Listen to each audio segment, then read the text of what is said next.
Farmers in southern New South Wales are reporting drier than usual conditions as signs grow of a coming El Nino weather pattern. Some fear it could mark a return to drought much sooner than expected. The wet La Nina years were good to livestock farmer Garry Grant, but that all ended when autumn began.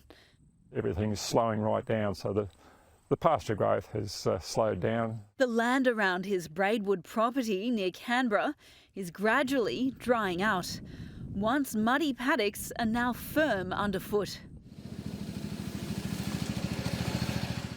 He says the lack of rainfall through autumn was reminiscent of the start of the last drought, which only ended in 2020.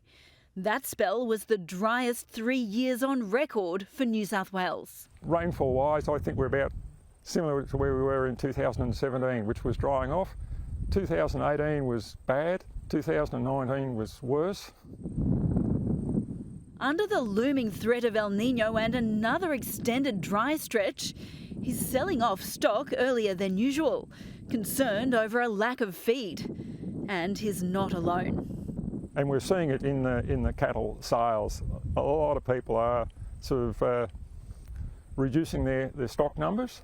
With drier conditions also comes the increased risk of bushfires. And after 3 years of excessively wet conditions, there's plenty of fuel to burn.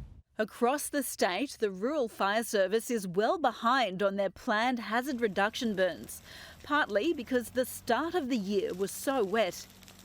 And with those high grass fuel loads and forested areas that are starting to regrow, we are very concerned about what it might look like, not only next season, but even the season after as well.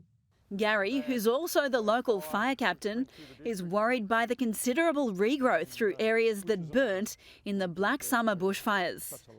I think it probably is going to catch some people by surprise. The dramatic swing from flooding rain to dry weather, setting the scene for a difficult and potentially dangerous spring and summer ahead. Rhiannon Elston, Sky News Weather.